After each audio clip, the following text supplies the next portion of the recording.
I'd like to introduce you to some new characters. We have got Bethany and Bailey Bear. Now, to make those up, they're all individual die cuts. So you have got your main characters. You can see there that you've got your main characters. You've also got all their little accessories. So you've got flowers in there, party hats in there, you've got parcels in there. But then you've also got everything else.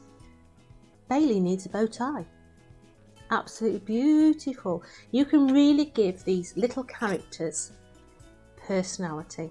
So that there is Bethany and Bailey Bear. And then we've got Bernice and Bradley Bunny.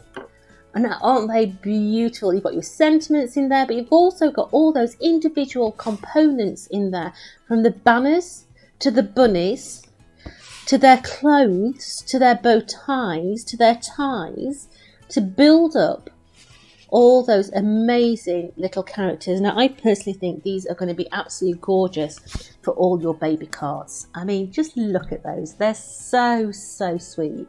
Absolutely gorgeous.